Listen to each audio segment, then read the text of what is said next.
బోధనా కార్యక్రమాన్ని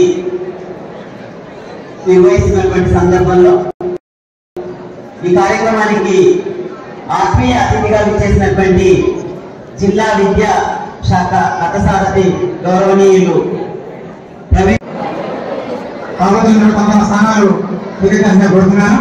పాత్రికేయ మిత్రులు తమ స్థానాలు వచ్చాల్సిందిగా కోరుతున్నాను.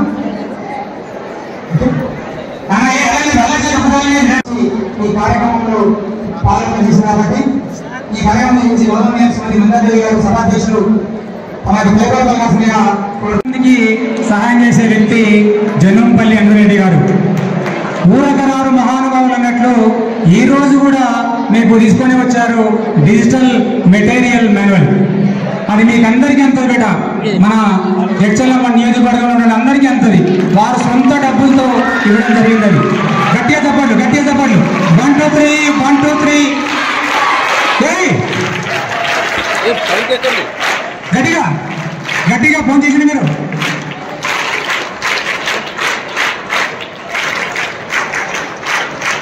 వారు గతంలో కూడా అందరి విద్యార్థులకు వాళ్ళ పదవి లేనప్పుడు కూడా అందరి విద్యార్థులు కూడా మనకు బుక్స్ ఇవ్వడం జరిగింది. గతంలో క్వశ్చన్ బ్యాంక్స్ చాలా మంది విద్యార్థులకు క్వశ్చన్ బ్యాంక్స్ ఇవ్వడం జరిగింది. మన జననేత జనంపల్లి రెడ్డి గారు.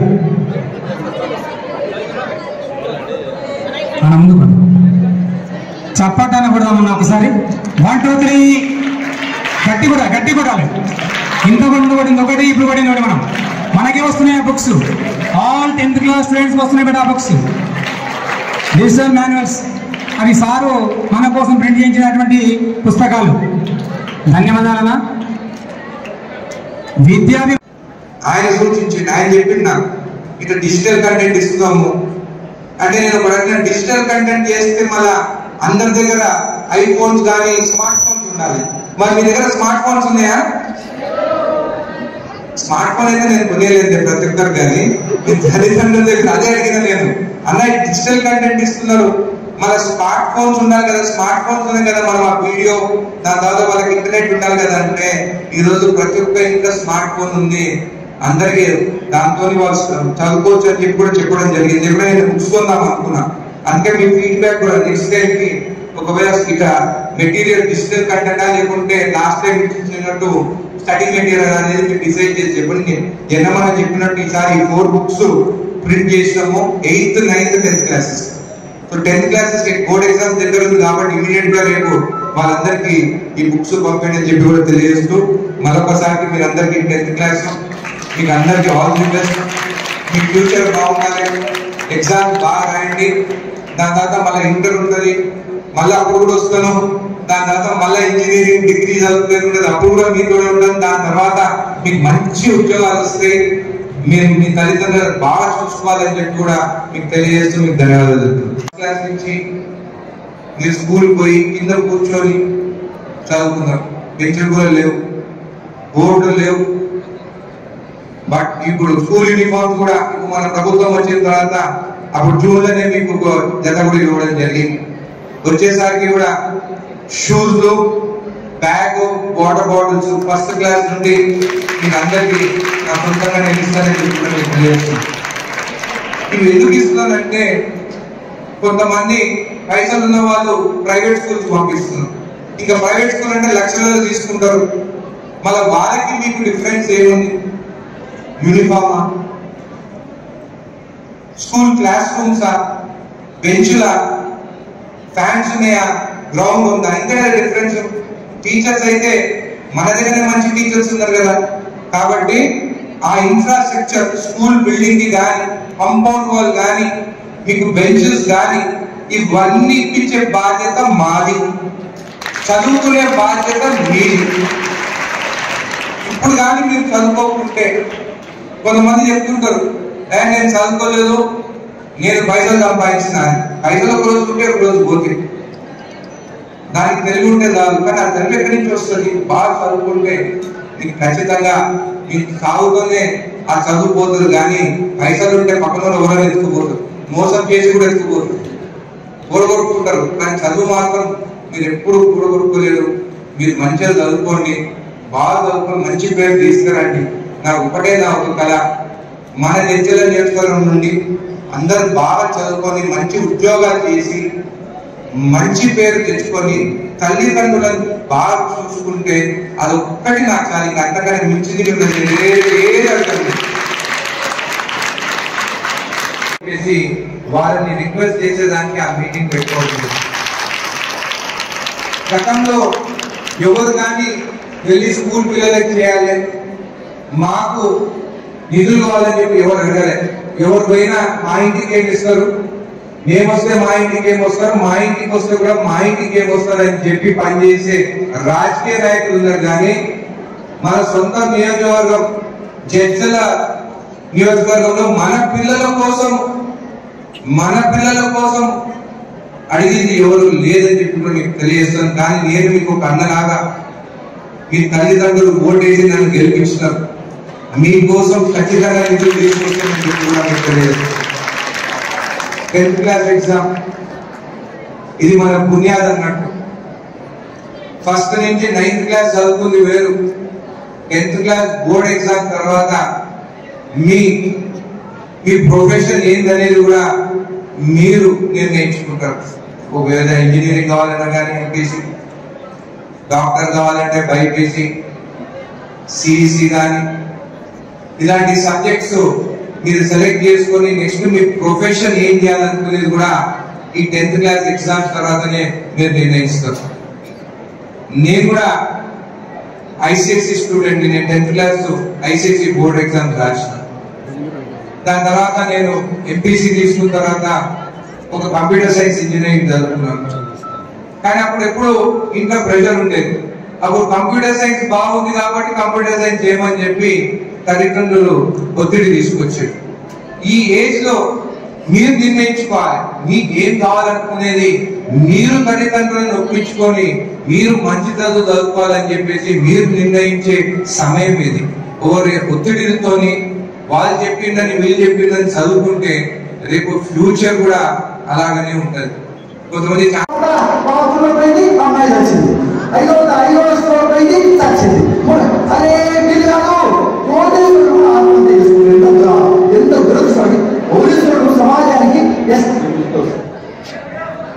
సమాజానికి పోలీసులు సమాజానికి మార్గదర్శనం కావాల్సిన గట్టిగా ఉన్న దృఢ నిశ్చయం ఉన్న పోలీసులు ఎవరుతారు ఆత్మహత్య చేసుకుంటారు. కానీ ఆత్మహత్య కాదు, నేను ఒక మంత్రం ఇస్తాను గుర్తుపెట్టుకోండి. రెడీయా?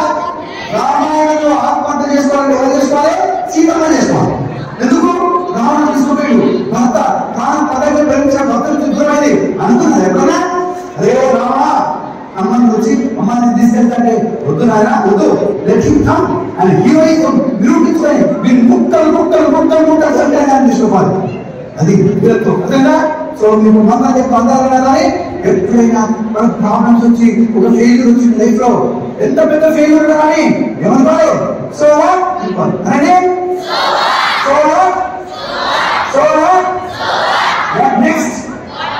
వాట్ నెక్స్ట్ ఇప్పుడు ఏం చేద్దాం? ఇప్పుడు ఏం చేయాలి అంతేనా? మా ఫ్రెండ్స్ ఇక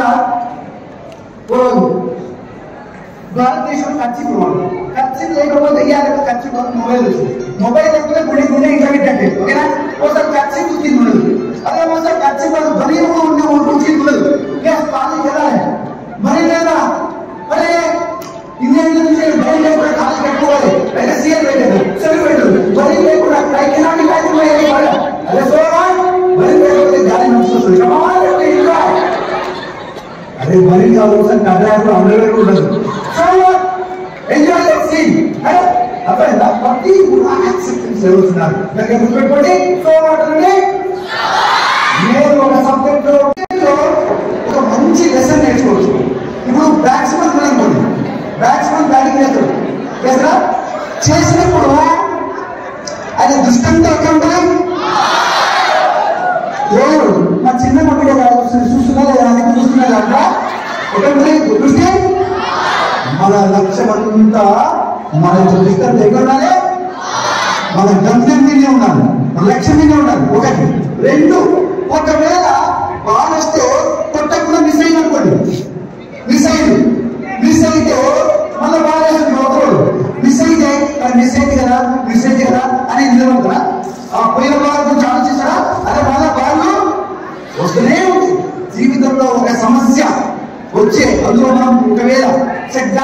తెలియలేము. వాళ్ళ సమస్యలు, వాళ్ళ ఛాలెంజ్లు, వాళ్ళ అవకాశాలు వస్తూనే ఉంటుంది. అది ఒక్కటే అవకాశం కాదు. కాబట్టి ఏమనుకోవాలి, నేను మాత్రం చెప్తున్నా, దాన్ని ఏం చేస్తున్నాడు, పోయి ఉరికమ్మలు చెప్తాడు. ఉరికమ్మ డైరెక్ట్ గా అందుకని కూర్చోండి.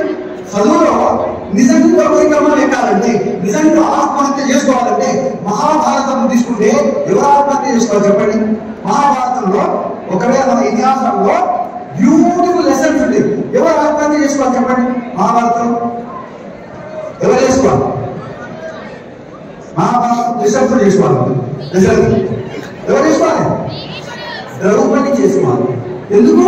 నిండు సభ వాళ్ళకు అవమానం జరిగింది. కానీ అన్నదా, నేను పోయి బయట దొరుకుతా, నేను పోయి ఆడుతుంది అన్నదా, రే దుశ్శాసన, ఈ క్షణంలోనే నా వెంట్రుకలు తీసేసుకుంటున్నా. ఓకే, నీ నా కుటుంబంతో నా వెంట్రుకలను వేసుకున్న తర్వాత నేను వేసుకుంటాను చెప్పింది. అది ప్రతిజ్ఞ, అది జీవిత ధైర్యం. అదే మళ్ళా